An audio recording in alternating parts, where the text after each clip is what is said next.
Nació en La Plata el 12 de abril de 1971 y es el menor de los 3 hijos que tuvieron el maquinista naval Osvaldo Rusiti y la ama de casa Antonia Icardi, ambos de ascendencia italiana. Diego además tiene otra hermana por parte paterna. Inició la primaria en la escuela Santa Lucía de Tolosa, pero por la actividad laboral del padre, tuvo numerosas mudanzas y los estudios primarios y secundarios los transitó por ciudades como Comodoro Rivadavia, Puerto Madryn, Ciudad de Wanda, en Misiones, y Capital Federal, para luego cursar la carrera de Comunicación Social en la Universidad Nacional de La Plata. Desde muy chico estaba convencido que su vida estaría vinculada al periodismo y al deporte. Siendo estudiante universitario, desarrolló labores como corresponsal y productor radial. Luego de recibido, comenzó una destacada actividad profesional como periodista deportivo de la señal de cable TN y Canal 13, empresa para la cual cubrió los Mundiales de Fútbol de Francia de 1998 y Alemania en 2006, además de todas las Copas Libertadores de América desde el 96 hasta la actualidad. Su actividad profesional se completa como corresponsal de otras actividades deportivas, como el Rally Dakar y los premundiales de básquetbol, además de haber sido corresponsal de Univisión en Estados Unidos. Con nosotros y con ustedes, Diego Rusiti. Buenas tardes, bienvenidos a una nueva emisión de Ciudadanos Ilustres. Diego, un gusto tenerte en el programa. Igualmente, gracias. Gracias por la invitación. Y a vos por venir. Me contaron por ahí que de chico ya relatabas dormido. Sí, sí. Contá cómo es esa. Y me acuerdo que mi papá, cuando yo me despertaba el otro día, por ahí escuchaba la radio, él me contaba que la noche anterior había estado dormido y mientras dormía relataba en sueño un partido de fútbol. Es muy común en los periodistas deportivos el tema de pensarse relatando partidos, ¿no? Esa cuestión de... Yo creo que sí, o comentar, por ejemplo, los partidos. Yo me acuerdo que en nuestra época, cuando éramos chicos, el que estaba era José María Muñoz, claro, y por ahí uno hacía la voz de Muñoz, la voz de Tinelli también en su momento, de Sabatarelli, y hacía todo el sketch que ellos en radio transmitían a través del deporte. ¿Vos en esa época pensabas que ibas a hacer lo que...? No, me comía los diarios, de hecho creo que la buena lectura por ahí que uno puede llegar a tener a la hora de leer es por eso, por leer muchos diarios y leer revistas. Se me ocurre que en aquel momento, no es que seamos tan viejos, pero digo, no había esa situación de especialización en el tema de periodista deportivo, ¿viste? No. Que hoy, antes eras periodista... Sí, creo que la especialización en ese momento nacía de uno. Si ibas a algún lado se iban a dar cuenta a qué podías llegar a apuntar, o política o deporte. Yo me acuerdo patente que de chiquito, te estoy hablando cuando tenía 9, 10 años, lo primero que hacía, llegaba el diario a casa. Yo recuerdo, por ejemplo, en Comodoro Rivadavia, que llegaba al mediodía. Ustedes acá en La Plata o en Buenos Aires por ahí lo tenían a las 7 de la mañana. Claro. Nosotros teníamos que esperar el avión que iba a Comodoro y recién al mediodía recibíamos el diario. Entonces recuerdo que mi mamá me mandaba a comprarlo a una cuadra de casa, estaba en la esquina de casa prácticamente el kiosco, y lo primero que hacía era abría el diario y me iba a la página de deportes directamente, ni pasaba. Creo que me parece que a todos los chicos en general les puede llegar a pasar eso. Hoy creo que la tecnología ocupa un espacio parecido. Sí. Contame cómo estaba compuesta tu familia. Tu familia, tu hogar paterno, ¿no? Sí, bueno, mis padres, mi papá y mi mamá, mi hermana Roxana, mi hermana Susana más adelante, es otra historia particular. ¿A qué se dedican? Y ellos son amas de casa, las dos. Mi hermano, que trabaja en una empresa de gaseosa, y yo, los 4. Yo soy el más chico, el que cuidaban todos. Claro, eras el consentido. Sí. Porque digo, cuando uno tiene hermanas mayores siempre es como que lo cuida, ¿no? Y hay una situación de... Sí, yo a mi hermana Susana, por ejemplo, la conocí cuando tenía 17 años, porque fue una relación de mi papá en un momento y siempre tuvieron miedo de de presentármela y la verdad... la relación es capaz que es entrañable. Sí, es buenísima. Claro. Me hubiera gustado conocerla antes porque yo la veía y para mí ya era de la familia. Claro. El tema es que yo no sabía quién era. Contame escuela primaria. Y en la escuela primaria pasé muy lindos momentos. Estudié en la ciudad de La Plata, en Tolosa, en el Colegio Santa Lucía. Estudié hasta segundo grado. Después, por el trabajo de mi papá, nos mudamos. Nos fuimos a vivir a Madryn, a Puerto Madryn. Y en Puerto Madryn... ¿Qué hacía tu papá? Maquinista naval. Lo que pasa es que el maquinista naval se especializa en calderas. Y por ahí él iba a empresas a trabajar a empresas de barcos o a empresas petroleras. ¿Y cuál sentías vos que era tu barrio en La Plata? En La Plata Porque hoy me contabas, bueno, estábamos en algún lugar y estaba esa situación de ir a buscar el diario, ¿viste? Ese apego cultural que uno tiene a la ciudad, ¿no? Que te pasa cuando viajás o los que somos platenses, de chico levantarte y encontrar el diario en tu casa. A pesar de no estar en La Plata, siempre uno guarda esa relación. ¿Cuál sentiste que era? De chico mi barrio era Tolosa, de chico, porque cada vez que nosotros veníamos del interior, donde estábamos viviendo, veníamos a la casa de mis abuelos en Tolosa. A Toulouse. Claro, o parábamos en 40, 16 y 17, que creo que es La Loma, en lo de mis otros abuelos. Son esos dos barrios con los que después yo de grande me quedé a vivir en 40. ¿Y escuela primaria eras buen alumno? No. Más o menos, era muy vago. Pero cuando tenía que estudiar, estudiaba, pero era vago. Sí, me costaba... A ver, mi táctica era prestar atención en clases y después cuando llegaba a casa irme a jugar al básquet. Claro. Entonces evitaba mucho estudiar, pero me iba bien porque prestaba atención y lo bueno que tengo, gracias a Dios, es una buena memoria. Entonces con eso zafaba. Igual siempre tenía que darle una manito con algún profe. ¿Y la secundaria? La secundaria era vago, pero porque yo quería. Y eso fue un arreglo que hicimos con mi papá. Una vez que él se enojó mucho en primer año, yo recuerdo que me llevé 7, 8 materias. Porque, claro, ya por ahí empezaba también esta cuestión cultural de llevarse materia, ¿viste? Que hoy es casi un hecho. Claro. Por ahí en esa época te llevabas 7, eras. Y en esa época no era bien visto. Claro. Digamos, los órdenes de la vida eran otros. Va a la banquina este flaco, te decía. Y claro, sí. Mi papá se preocupó mucho, me acuerdo, y me agarró un día solas y me dice, ¿qué vas a hacer? Le digo, no, viejo, vos quédate tranquilo que yo te voy a pasar siempre de año. No me olvido más de eso. Me dice, bueno, mira, yo no tengo problema. Durante el año hacé lo que vos quieras. Me dice, pero cuando tenés que rendirla, no hay vacaciones, no hay nada. Y así bueno, fue. Así fue. Digo, ¿cómo influyó o cómo influye para vos en un chico ese hecho de tener que mudarse tanto por la actividad laboral del papá? Sí, fue difícil, sobre todo los primeros meses. Porque, viste, vas haciendo amigos.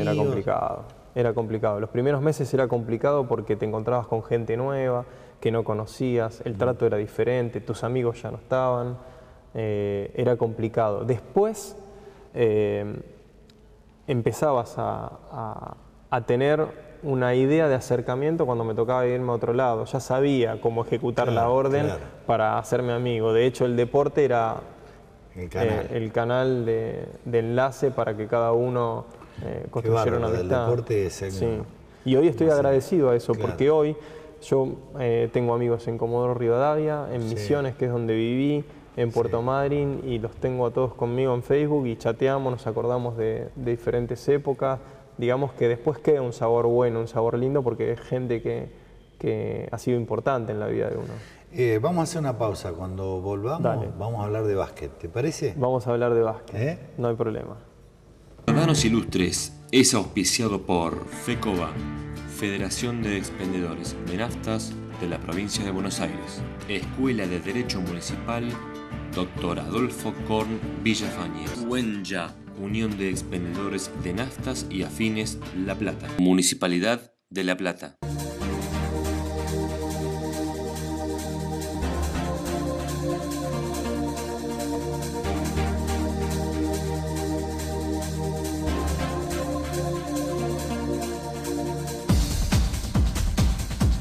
Gimnasio Fitness.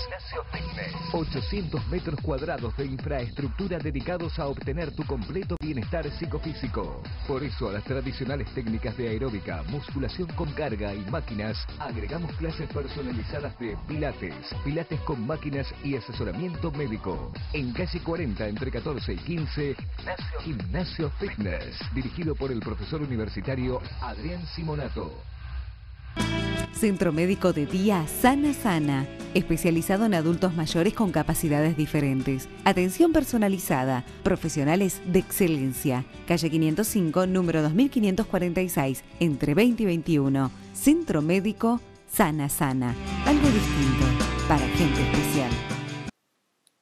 Ida, restaurante y casa de té. Calle 54, número 684, entre 8 y 9. Horario corrido, de martes a sábado. Cenas, de viernes a domingo. Reservas al 482-5875. Jardín Maternal Pie Pequeño.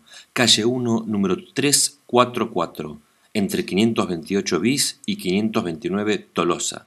Teléfono 421-1559. Diprejep, número 6191. Búscanos en Facebook. Pie Pequeño, Jardín Maternal. Casa de Comidas La Esquinita. Cocina artesanal. Calle 8, esquina 37. Delivery al 422-7851 o al 422-7227. Búscanos en Facebook. La Esquinita Casa de Comidas.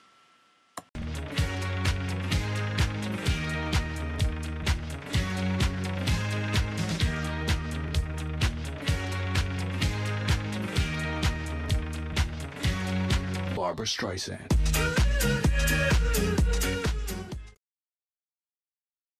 Segundo bloque de Ciudadanos Ilustres. Seguimos con Diego Russiti. Diego, hablábamos de deporte, ¿no? Y fuera de cámaras hablamos de básquet y esa situación que tenés de pasión por el básquet. Sí, nació en Comodoro Rivadavia, de chiquito, a los 10, 11 años. En un club que se llamaba Federación Deportiva YPF, que es de donde sale Gabriel Cocha, un jugador histórico de la selección y de la Liga Nacional. De hecho, jugamos juntos los dos de chiquitos. Y de ahí yo me voy a jugar a Gimnasia de Comodoro, que es un equipo de liga. En ese momento, Gimnasia estaba peleando por ascender a la liga, hasta jugaba regionales. Y sí, después jugué en River, en Obras, jugué regionales para liga en un equipo de Misiones. Y es una pasión que existe porque hoy a los 43 seguimos despuntando el vicio. Cuando la familia lo permite, obviamente, porque el tiempo está dedicado para la familia y los hijos y el trabajo, obviamente. Hoy me decías, bueno, esta situación del deporte también te generó que el lugar que llegabas te abría relaciones, Sí, sobre todo cuando uno llega... del deporte, ¿no? Sí, el deporte une. Le pasó a Sudáfrica con el rugby, con Mandela. Mandela sabía que tenía un arma muy poderosa que era el rugby, el deporte nacional para ellos. Y lo novedoso del caso Mandela es que él no era un deportista, sea, era un deportista. Y que no sabía nada de rugby tampoco. Y sin embargo... La visión del estadista. Sí, una visión increíble. Bueno, así fue... Así quedó, el día que murió lo lloró el mundo prácticamente. No, y uno aparte siempre quiere que los hijos hagan deporte de equipo, ¿no? Por ahí los deportes individuales, bueno, tienen otras características, pero bueno, el deporte de equipo tiene esa actitud de sociabilizar, ¿no? Y el deporte de equipo te enseña a trabajar en grupo, a no ser egoísta, a tener un equilibrio, y eso también se va para la vida social de cada uno. Un jugador de básquet. Un jugador de básquet, para mí Magic Johnson. Para mí es el mejor que vi por encima de Jordan.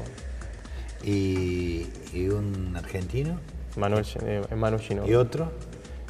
Otro argentino, y son varios. Bueno, Manu Ginóbili, creo que esta camada de jugadores que ha estado en la NBA y que ha hecho historia merecen estar en el podio. Pepe Sánchez, Fabricio Berto, Carlos Delfino, el Chapu Nocioni, son todos, Walter Herman, son todos jugadores que que han dado un escalón altísimo para la historia de nuestro básquet y nos han dejado bien parados además. ¿En algún momento sentiste que el deportista se iba a quedar con el periodista o que ibas a poder, sentiste que por ahí tu horizonte era el deporte o ya tenías claro desde joven que ibas a ser periodista deportivo? No, no lo tenía claro. En un momento tuve que dejar de jugar al básquet porque no era un medio de vida que me estaba fortaleciendo económicamente para subsistir y me costaba y veía que había posibilidades pero que se cerraban otras puertas y se me abrían dentro del periodismo mientras estudiaba en la facultad. Entonces, obviamente creo que cualquiera lo hace esto de optar por por la seguridad. Por la seguridad de una carrera encima también. ¿Cuándo sentiste que ibas a ser periodista deportivo? Lo sentí de muy joven, por la manera en que leía e interpretaba las noticias a nivel deportivo, porque me quedaban todas las noticias y por ahí cuando estábamos con amigos en asados y conversábamos, quizás era el que se destacaba a nivel deportivo de todo, de todos los deportes. Pero bueno, uno leía el diario de punta a punta y ahí me di cuenta que podía llegar a trabajar como periodista deportivo. No sabía dónde podía llegar. Lo que sí tenían claro que podía trabajar en televisión, por ejemplo. ¿Y la elección del lugar de estudio? La elección del lugar de estudio obedece a porque soy platense y porque teníamos una casa acá en La Plata y era el lugar acorde para estar. ¿Sabes por qué te pregunto? Porque uno cuando piensa en la actividad periodística, bueno, y los medios que hay en La Plata, lo ve como una limitación, ¿no? Sí, más en lo deportivo. Claro, al menos los que lo vemos de afuera. Yo soy abogado, no soy periodista, pero digo, cuando ves esa situación es complejo desde lo laboral, ¿no? Sí, yo me acuerdo que la miraba con recelo la Universidad de La Plata, pero por una cuestión de que uno amaba el periodismo deportivo. Entonces yo decía, si me voy a estudiar a Capital, me voy a recibir de periodista deportivo, que es lo que quiero, pero los costos son otros y la situación iba a ser otra.